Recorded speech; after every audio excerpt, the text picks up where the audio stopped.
Chers compatriotes, voilà comment fonctionne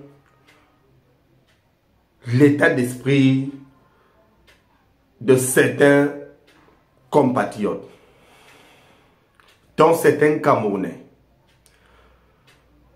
Camerounaises et Camerounais, nous avons les vrais problèmes dans notre pays non résolus, comme les problèmes sociopolitiques,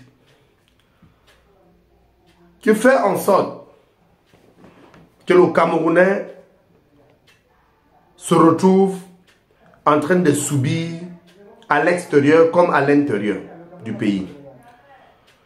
Quand on regarde le comportement de certains Camerounaises et Camerounais sur les réseaux sociaux, ça définit le Cameroun en question, notre nation. Lorsqu'une jeunesse est perdue, ça ne s'ignore pas. Comme pour dire, on ne peut pas vivre avec cet état d'esprit en sachant que nous sommes Camerounais et Camerounaises et que nous n'avons pas choisi d'être au Cameroun. Nous avons constaté que la jeunesse camerounaise est perdue, complètement perdue. Pour ceux-là qui passent tout leur temps à dire, viens dire ça ici, moi je les rappelle que la vérité a toujours pris l'escalier et le mensonge a toujours pris l'ascenseur. Voilà notre nation qui est en pleine dislocation. Donc tout va mal, même le domaine football, le seul domaine auquel nous pouvons compter. On a pris un cerveau mangé, comme Samuel Eto'o, on a mis à la tête de la fédération de football camerounaise. Donc il vient jouer son sale jeu qu'il faisait quand il était encore joueur lui-même. Tout simplement parce qu'il a des affinités avec ce régime criminel, ce régime d'étudiants. Lorsqu'on parle, certains Camerounais indignes, ceux qui ne respectent pas le vert ou jaune, se permet de venir nous faire la morale. Ça pourtant, ce que nous parlons est vrai. Et ça se passe aux yeux de tous. Comment expliquer que pendant que les autres équipes, les autres pays sont en train de s'organiser pour remporter la coupe, Samuel Eto'o fils, lui, préfère lui amener ses copains et copines de l'équipe nationale. Donc pour jouer les coquins, copines, les gens avec qui il traite, ceux qui sont soumis à son jeu. Avec son ami, son Bahana, le soi-disant entraîneur du Cameroun. Il a fait l'école pour entraîner où? Dans quel pays et dans quelle école? Parce qu'il faut dire les choses telles qu'elles sont. Mais on prend quelqu'un comme ça, on dit qu'il est entraîneur national de notre pays et que certains applaudissent.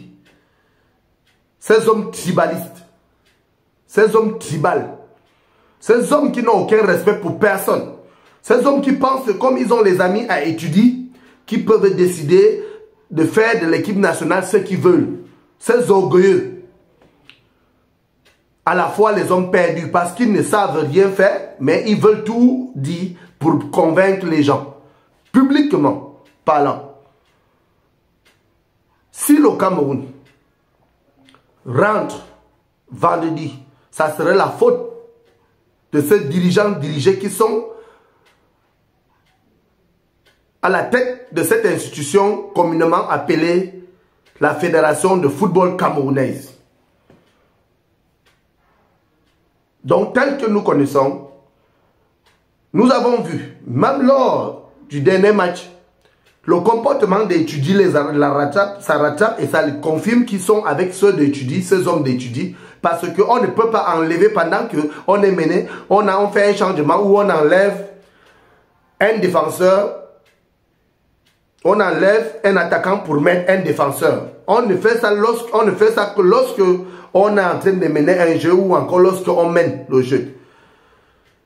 Alors quand on regarde ça, on constate que même le football camerounais est devenu zéro. 0 plus 0. À cause de ces hommes inconscients. Parce qu'on ne prend pas ce qu'il faut à la place qu'il faut. On prend juste ses copains, ses amis. les amis de ses amis et ceux qui sont soumis. Donc, a dit, quand on parle d'une nation qui va en guerre pour récupérer un trophée, pour le vert ou jaune, pour représenter notre nation valablement, et que certains viennent prendre ça comme si c'était une affaire de copinage. Et lorsqu'on parle, certains Camerounais disent, tu ne dis rien, comme si eux-mêmes connaissaient quelque chose. Il s'agit de notre pays à tous, et nous devrons dire ce qui est vrai. Et c'est comme ça que ces hommes sans cœur qui sont à étudier, les a éduqués. Tel que la vie de d'autres Camerounais ne compte plus. On décide ce qu'on a à faire et on fait, et puis on continue. Donc nous demandons le départ de Samuel Eto'o et son Bahana et ses copains et copines après le match de ce vendredi. Ils doivent piller bagages et ils doivent démissionner pour que un Cameroun nouveau soit bien sûr sans ce bande de hommes sans cœur, ces hommes orgueilleux, ces hommes méchants. Avec tous ceux qui sont à étudier en 2025, tous doivent répondre de leurs actes parce que le Cameroun appartient à tous les Camerounais. Le vert rouge jaune n'appartient pas à une ethnie ou encore à un clan. Et nous allons continuer à demander la libération de tous les détenus politiques, sans délai ni condition. La cessation de cette sale guerre organisée par ces hommes sans cœur dans le Nozo immédiatement et le départ définitif de ce régime criminel. Nous vous remercions.